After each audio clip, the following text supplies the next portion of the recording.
Welcome to the NXT Podcast, your home for weekly NXT reviews and insight. The beautiful part of NXT is that when one dream ends, another dream begins. Find all of your NXT news, recaps, and analysis right here. So with that being said, we only have one question for you. Are you ready? We thought so. Let's get the show started right now.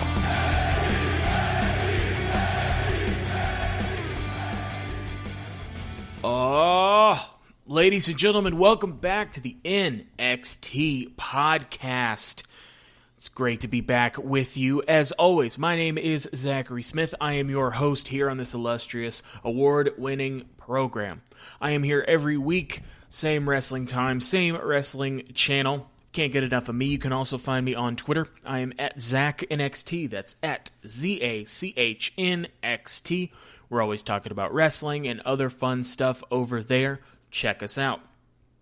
Now, for this week, we have the rare episode of NXT that I did not enjoy very much. Generally, even the shows that aren't maybe the best, I will find things to enjoy, and just overall, I usually like the shows. This is the rare instance where I can't really say that. It's a show that's setting up a lot of feuds, and there's surprising moments, but I don't think any of it is particularly interesting, I suppose. I imagine as we talk about it, we'll come across a couple of things we liked, but I was definitely bored watching the show this week, and that doesn't usually happen. But we're going to run through it and see how we feel as we go. So, Johnny Gargano is out first. He's already in the ring. He's our current North American champion. He's got wrestling tights on and one of his t-shirts, and he's got a wheel in the ring. And the wheel has a bunch of names on it. Thatcher, Timothy Thatcher, Damian Priest. There's a bunch of people on that list. And one of the names, which was clearly just written on a piece of paper and taped to the wheel, is Leon Ruff. Leon Ruff is an enhancement talent from NXT that I think recently was signed. And basically, Leon Ruff is a very skinny guy who's very skilled, who is very good at making people look good, and so that's what he's used for. And Johnny's out here. And apparently this is the Wheel of Challengers. Now, last week, Johnny said that he was going to be facing a very worthy opponent this week for the North American title. He asked the crowd to respect his wheel, and he said, the first time I held this title, in my first defense, I lost. That's bad luck. But then I won the NXT Championship, and the same thing happened. That's not bad luck. That's a curse. I'm cursed, I tell you. He says, someone will get the opportunity of a lifetime with one spin. And so he very excitedly goes over to the wheel and spins it and stares at the wheel waiting for the results. And we learn very quickly that the wheel is clearly rigged. The wheel is weighted. And so it goes past Leon Ruff and then lands back on Leon Ruff. Very obviously was going to land on Leon Ruff's name. So he calls him out, and Leon Ruff comes out. Leon Ruff is really, really excited that he's getting the shot at the North American title today. And it also occurs to me that Leon Ruff is a very skinny man. I haven't seen him in a little bit. I forgot how skinny he is. Johnny is so very excited to see Leon Ruff. Johnny holds the ropes open for Leon Ruff. He's absolutely overjoyed that Leon Ruff is the one that won this quote-unquote contest. Johnny holds the ropes open. He shakes his hand. He poses with Leon Ruff, gives him a thumbs up. Johnny doesn't even take his shirt off as the match starts. He's clearly very not worried about this. They're having their match, and Leon Ruff is getting no offense in whatsoever. And Johnny's posing for the camera.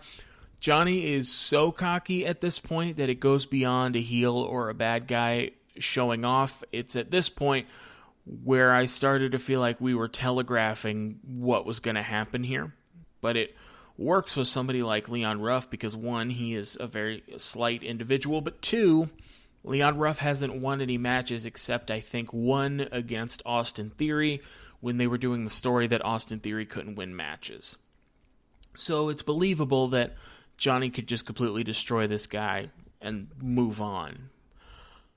So we cut over and they're having their match, and it's not even so much a match as it is Johnny just beating the hell out of Leon Ruff. And Johnny goes to the outside, and Damian Priest is now in the audience behind one of the barricades, and he's staring down Johnny. Johnny taunts him. He does the bow and arrow shot to mock him. And then he turns to the camera and he's laughing at Damian Priest. At that point, Damian Priest has walked around the fence and is staring down Johnny. And it scares Johnny, and Johnny quickly runs back into the ring.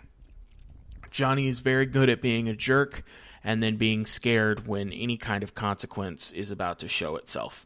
So he's doing a very good job. Also,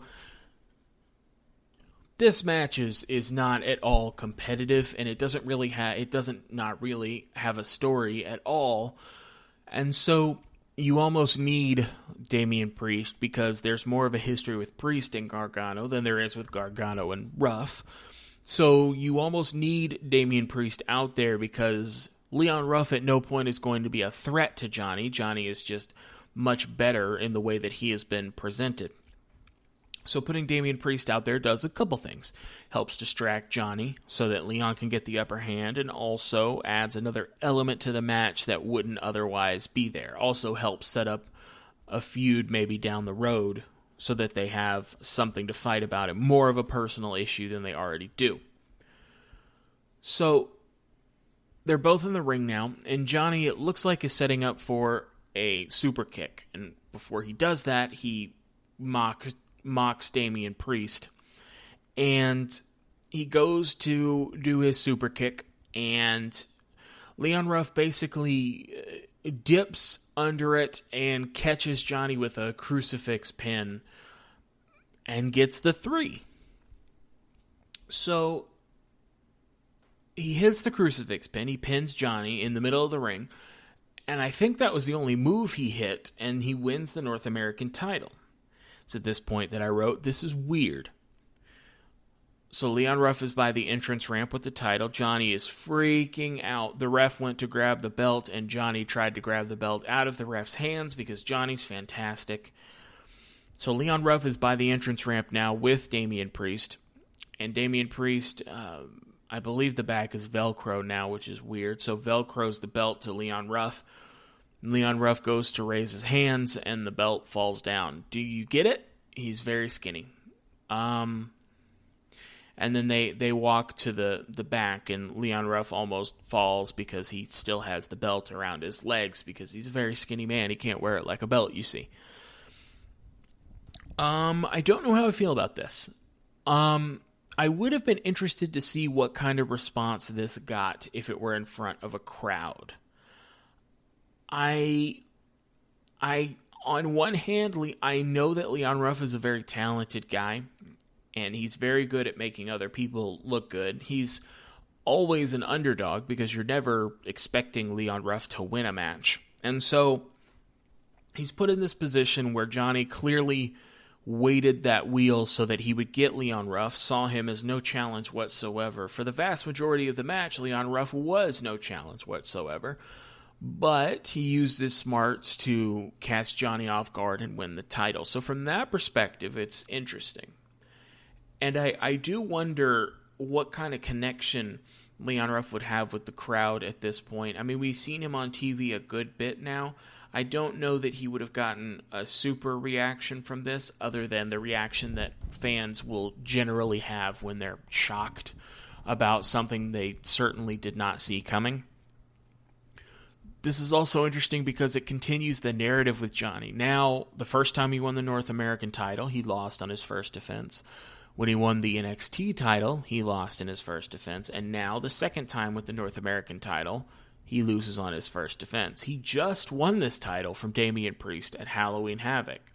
So this was a very quick turnaround with the title, and is lost again in his first defense. So the next time Johnny becomes either North American or NXT champion, there is going to be more of a question even than there was about whether or not he can defend that title successfully, because thus far he has not been able to. He's like the Sasha Banks of NXT. He's very good at winning titles, and he's very bad at keeping them. I think he's actually worse than Sasha. Sasha at least had a couple, presumably, successful title defenses in there.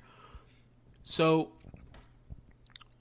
for all those reasons, it's an interesting idea. Now, on the other hand, again, Leon Ruff is very talented, but Leon Ruff is very small, and on top of that, he has been presented as, at best, an enhancement talent, just there to make the other person look good, and at worst, a joke, like he was presented after the match here. And so, you put him in this match, and it seemed like what was going to happen was that Leon Ruff was going to catch him with a move, and then take over, and this was going to light a fire under Leon Ruff, and he was finally going to fight back. Because for all of his matches just about, he just kind of takes a beating. And I thought that it was going to be Johnny getting too cocky and Leon Ruff finally getting sick of it and saying, forget this, and firing up on Johnny. Eventually losing, but fighting a hard-fought battle. But instead, we had him get beat up the whole match, and then after a distraction, gets a pin. And I'm sure that the goal of this story is not to have Leon Ruff be a long-reigning champion or anything, but it does seem weird to start off your championship reign with a match that you were getting beat up in for 99.9% and then hit one move and won. So your North American champion is already kind of a joke, and it was really just to further some story either with Damian Priest and Johnny, or just the narrative that Johnny cannot successfully defend titles.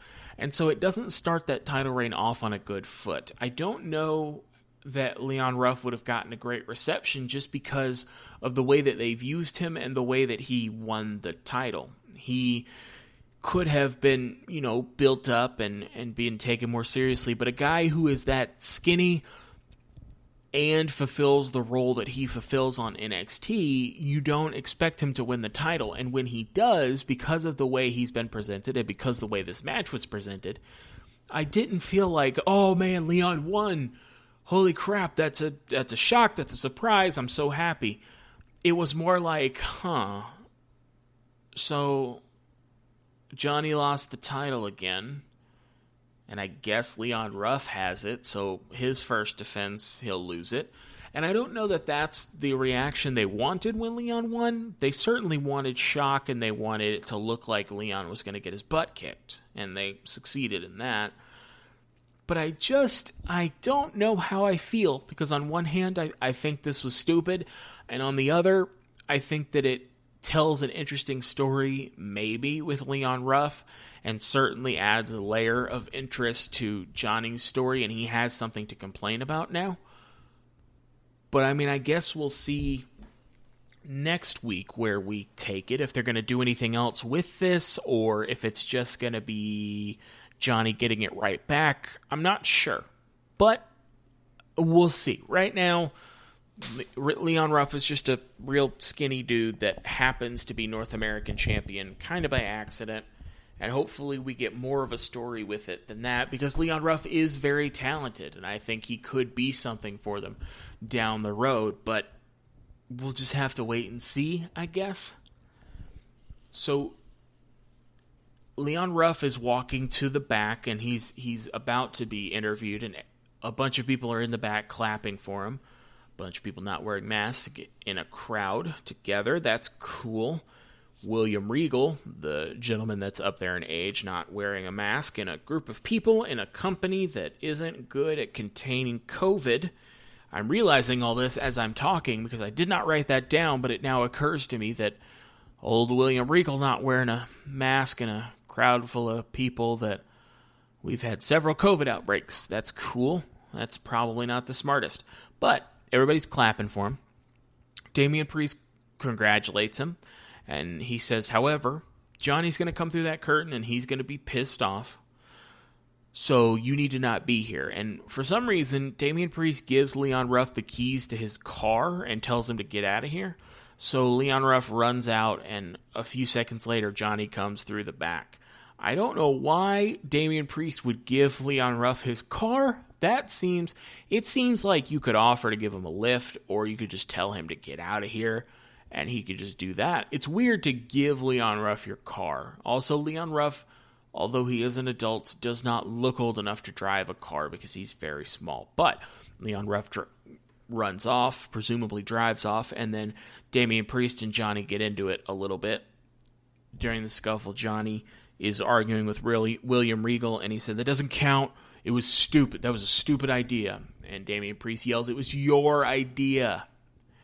And Johnny's yelling about how that doesn't count, so on and so forth. So we cut from that for right now, and we cut back to the ring where Santos Escobar, that is in fact still his name, is in the ring with his boys from his group, whose name I forgot as I was about to say it, but he's with his boys, and they are already in the ring, and he's going to be defending his Cruiserweight title. It is so weird to have a champion get the enhancement talent entrance. The enhancement talent entrance is you will cut to the ring, and there will already be somebody in the ring. A lot of times you won't know that they're there because, let's say, Lars Sullivan comes out. So you'll see Lars Sullivan's whole entrance, and when Lars Sullivan's entrance is done, then they'll announce the enhancement talent, who you didn't necessarily notice before, because the enhancement talent doesn't get an entrance, obviously. It's super duper weird to cut in from a commercial and the person is already there before a match, because that is what you generally do with an enhancement talent. If it's a champion or it's a star, they usually will, even if they're just talking, will get an entrance. So like Drew McIntyre, when he was WWE champion, just about always opened Raw, and they never just had him appear in the ring. He always got an entrance. It makes you feel important and like a superstar. It's announcing your arrival. So it's just always weird to me when a champion is just in the ring. So Jake Atlas is out, and it cuts to earlier today. Atlas is in his car, and he's being interviewed, and he gets out of the car with a pipe, and he attacks one of Escobar's boys that he saw walking by. I forget why this feud started, but Jake Atlas took it to a different level. It's weird, because Jake Atlas went from getting beaten up badly by Ciampa to returning a few weeks later and saying, "Next week I'm gonna kill you," or whatever, which I believe at the time I remarked that it's weird to be so mad at a guy that you're going to challenge him to a match, but not so mad that you won't go try and hit that guy right now. Ciampa was waiting for him to get in the ring, and Jake Atlas just said, "No, I'm super mad, but I'm not mad enough to do anything right now. I'm going to do it next week." So he went from a potential program with Ciampa that I do not, for the life of me, remember the resolution to. It feels like it just didn't happen. I don't remember if Ciampa got swept up in the Velveteen Dream Kushida stuff. I don't remember what happened. But he went from that to challenging for the Cruiserweight title, which, through no fault of any of the wrestlers, is by far the least important title on NXT.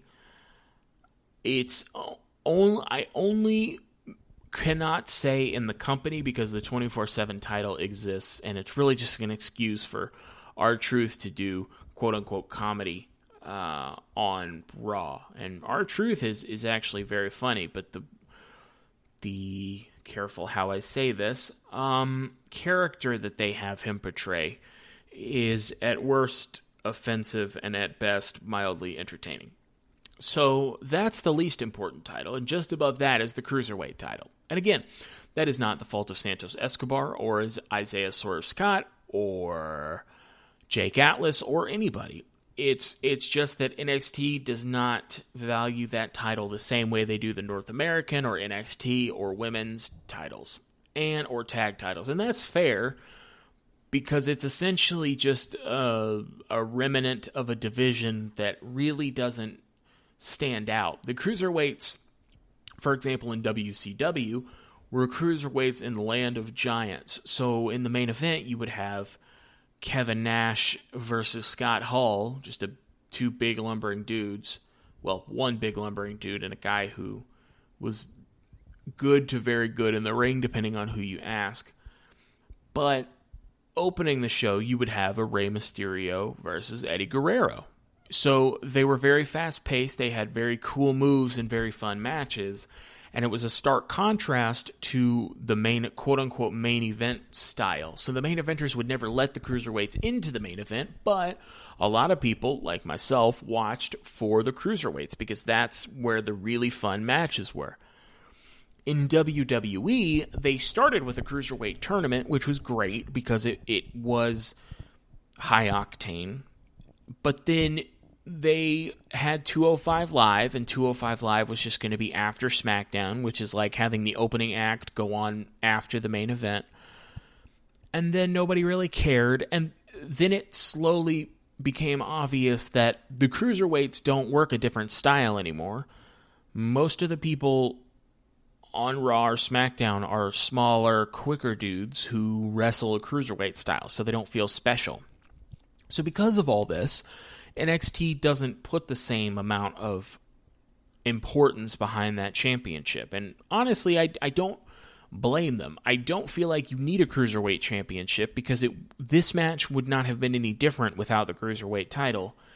And the Cruiserweight title can, for most people, feel like an albatross around their neck as opposed to something to strive for. Again, not because anybody in that division is bad or it's not important, it's just not treated like it is. So, I don't know if they know what they want to do with Jake Atlas, because he's just kind of bouncing around, and I don't know anything about him. I haven't heard him cut but one promo, and so, I know he's very good in the ring, but that's all I know. So they're having their match, and Atlas goes for that somersault on the top rope that leads into a DDT, but then he stops for no discernible reason except so that Escobar can, quote-unquote, reverse it and hit his finisher, and Escobar does, and he retains his title. This match wasn't very good to me. Few problems. There's no story. There's no big story or important story to this. It's just that Jake Atlas had an issue with Santos Escobar and his boys and then attacked one of them and then somehow got a title shot. And then, in addition to the fact that there's not really a big story, Jake Atlas isn't a credible threat. Like, he got beat up by Ciampa, and then that went nowhere, and then he didn't do anything for a while, and now he's back. So, like, there's no reason for me to think that if Isaiah Swerve Scott couldn't take the title, which on one hand he should have, on the other, I don't want him anywhere near that Cruiserweight title. I want him near the North American or NXT titles. But if Swerve couldn't take that title, there's no reason for me to think that Jake Atlas would. Just the way that they've used him. This isn't an important title. We already covered that. And there were just spots that didn't quite go right. Like, Jake Atlas gets thrown off the top rope, and I think he was supposed to hit the announce table, but he completely missed it and had to just kind of hit it with his arm and sell it as if he had hit. Jake Atlas went for a suicide dive to the outside, but it looked like maybe he scraped the rope and it slowed his momentum, or he just didn't get enough speed into the suicide dive. And so he essentially fell mostly short of Santos, and they both just had to sell it. There was a lot of little moments like that where sometimes you just don't have chemistry with a guy or a woman that you're in there with. You don't know if you're going to have that chemistry until you get in the ring. So I've heard from a lot of wrestlers. And you'll hear about magic when two people lock up for the first time and they have instant chemistry. It's not about whether you know moves or whether you're good at calling stuff. Some people just work really well together. And unfortunately, the opposite is also true, where sometimes, even if it's a friend of yours, even if you're both excellent wrestlers, you just don't have a chemistry. And it's either that one or two of these guys had a bad night at the same time, or these two guys don't have chemistry, because I've seen both of these guys have excellent matches. So I know it's not a talent issue, and I know it's not a knowledge issue. I think it's an issue of This was a cold match with not real fans there and no real story, and I just don't think they have chemistry together. And that sucks. You can't really do anything for that, I don't think, except maybe work together more. But, I mean, there's no house shows to work anything out on anymore. So you kind of have to work it out in dark matches or on TV or, I guess, in practice. But it just felt like there was no chemistry here, and it felt sloppy in a lot of places, and just, one thing goes wrong and then 5 go wrong. So, I don't know. I just didn't particularly enjoy it. It was kind of boring to me, not only because of the story, but because, they kept having miscues. And, I guess Santos Escobar is on to the next person unless we're going to continue this weird feud. But, I don't see a chemistry here, so I don't know that I'd want to keep putting them in the ring together. So, we'll see. So, there's a recap of Candice LeRae last week running over Shotzi Blackheart's tank. Shotzi's being interviewed, and Shotzi said that she's very upset about that. She says that tank represents freedom and family and her military family, I think she said. And it shows some pictures of some American flags and some military service members. I'm assuming that's people in her family. And while that is very nice, and I, certainly honor and cherish the people in my life that are in the military, I will at this point out that it's a mini tank. And, listen, if I owned a mini tank and you ran over it with a monster truck, I'd certainly be upset and I'd be cross with you. I'd want to have a conversation. But I certainly don't think that I would cry in the middle of the ring darn near hysterically. And I certainly wouldn't still be so mad the next week that I said that, you basically ran over my friends and family and my military family. It felt like they really wanted to get that military family line in there. That seemed like what we were doing right there. They had a tribute to the troops, essentially, thing at the beginning of the show, and it felt like they wanted to hammer that home. And I on one hand, I get it. Shotzi has been using that tank for a long time, and it's clearly important to her. And I would never tell somebody that, something that is important to them is not important. But this feels like when Chris Jericho and Kane started a feud because Chris Jericho spilled coffee on Kane. Just on, I think, a random Raw. Jericho spills the coffee on Kane, and they start a feud because of that. It felt a lot like that, where instead of just like attacking Shotzi or hurting her, Candice ran over her mini tank, and Shotzi says it represents her like friends and family and military. At the end of the day, it's hard for me to get super invested when it's just a mini tank. I like Candice LeRae. I love Shotzi Blackheart. So I'm not mad that there's going to be a feud here.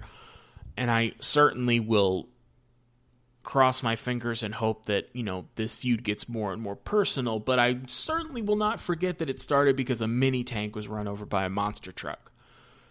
So, I don't know. We'll see what we get from here. So Toni Storm is out next. Toni Storm's awesome.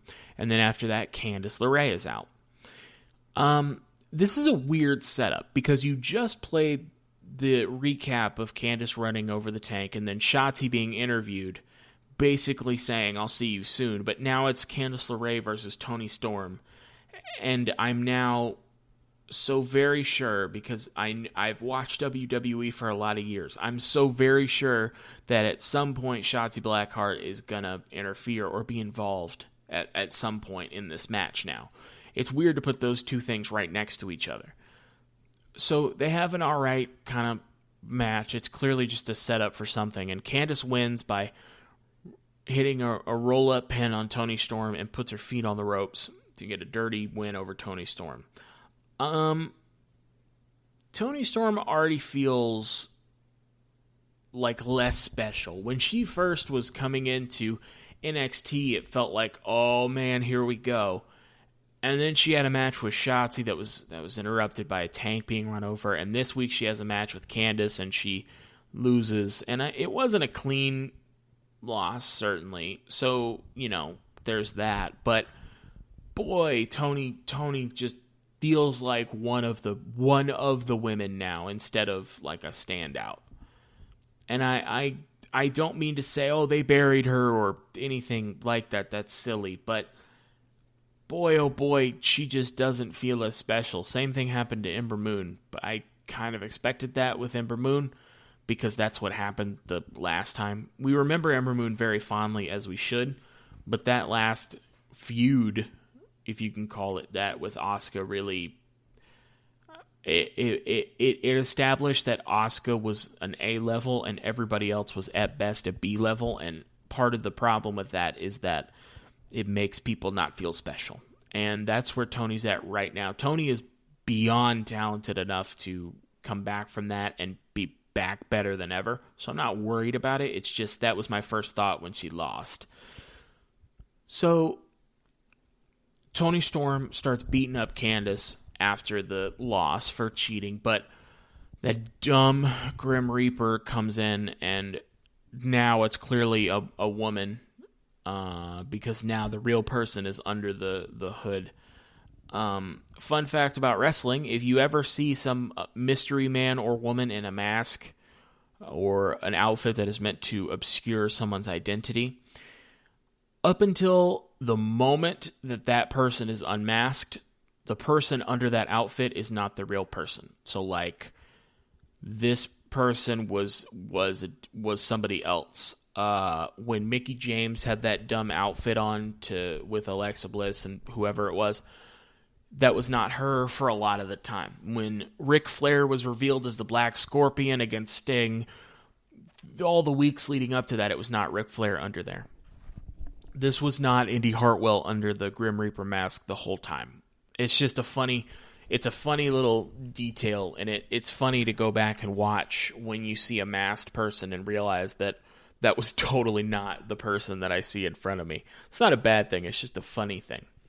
So, dumb Grim Reaper, who I'm sick of, comes in and helps Candice beat up Toni Storm, and here's Shotzi Blackheart.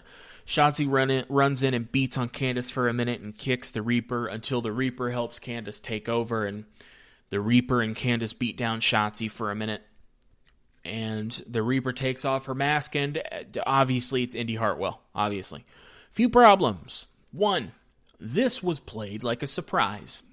They had her take off her mask, they tried to get a crowd reaction, and they had the announcers say, "It's Indy Hartwell!" So, okay. So it's played like a surprise, and it ain't that. I called this as soon as I saw the Grim Reaper help Candice at Halloween Havoc. And that is not to say that I am some genius or I am particularly smart for cracking the code and figuring it out. It's just that based on the story that they told, that was the only person it could be. There was nobody else on the women's roster that was going to be interested in helping Candice LeRae, and we have seen Indy Hartwell help Candice before, so there was not going to be anybody else that was under that hood, and it's not a surprise if we knew who it was, and it's not a big deal that the person was wearing a mask if the person takes off that mask and it's exactly who you thought it was. So, problem two, we have already seen Indy Hartwell helping Candice, so it's not shocking that she was now the one helping Candice. So, in the context of the story, why did Indy Hartwell wear a mask? Indy Hartwell wasn't like a babyface or a good guy that was secretly helping Candice. That's the way this was played, was that like Indy Hartwell was a good guy in public appearances or on the show, but then was helping Candice behind the scenes and then decided to finally unveil herself. It was very much played like, oh my god, Indy Hartwell's gone to the dark side. But like not that many weeks ago, she handed Candice LeRae a pair of brass knuckles to help her win a match. So like, why are we playing it like this? And why has she been wearing the mask? I can almost understand wearing it for the person who interfered in Johnny's match and Indy Hartwell because it was Halloween Havoc, I guess. But why'd you keep wearing the mask? Especially because we knew it was you. So masked person 2 is Indy Hartwell. We still don't know who Johnny's masked person is. I could very well be wrong, but the only person in storyline that it makes sense for this to be is Austin Theory. So I don't know if we're going to play it again like we're shocked, but I don't know, maybe this will do some good for Indy Hartwell. I mean, this part sure was underwhelming, but I mean, hopefully she gets to learn from Candice. Candice is a great teacher, and she's excellent. So I don't know, maybe she'll get something out of it. We go from that to Breezango in the back, cutting a short promo about becoming the NXT Tag Champions. They won't. I saved you a bunch of time. They talked for a while, said they were going to be NXT champs, and boy, they sure aren't. So Johnny is at Regal's office door, takes a deep breath, knocks on the door. He says, all right, I took your advice. I took a minute. I calmed down. But he says the match with Leon Ruff should be thrown out. Regal says, but it was your idea. Johnny admits that he rigged the wheel. He said, okay. He said, it was a goof, okay? But I'm still North American champion. Everybody knows that. Again, I love when somebody says something that is not true, but says, everybody knows that, or everyone agrees. It is one of my favorite things. Regal says, the decision stands, and closes the door in Johnny's face, and Leon Ruff is the new North American champion. So, we're going to continue this story. Next week, Leon Ruff's going to get the hell beat out of him, I think. So, I hope Leon's ready for that. I don't know if they would put the title on Leon and then take it from him the next week. I'm not sure what the point of that would be. I don't know what we're going to do with this story yet. I mean, Leon Ruff is not going to be like a long-term champion. That's no reflection on him, but it just kind of came out of nowhere, and the story's not really about Leon Ruff. Leon Ruff is a vehicle for the Johnny Gargano story, or this part of his story. So I presume next week, I don't know, maybe we get a Leon Ruff promo that's interrupted by Johnny. That seems like WWE-style booking, maybe. So, Ciampa's in the back, and he's cutting a promo. And he says he's been in this business a long time, and he remembers meeting guys like Harley Race and Killer Kowalski. He said, those were tough men. He says, nowadays, and this is where I started, my stomach turned. He said, nowadays, a little life tip, if anybody ever says, but nowadays, they're about to tell you a whole bunch of stuff that they don't like about you or a particular generation. If you can get away from the person in a timely manner, do it, because the speech is going to sound exactly like this. So nowadays, everyone these days is tough. Everyone in the locker room. And if you don't believe me, just ask them. They'll be more than happy to talk about how tough they are. He says there's words with nothing to have to back them up. He says there's actions without consequences. He said, I guess I'm the last of a dying breed.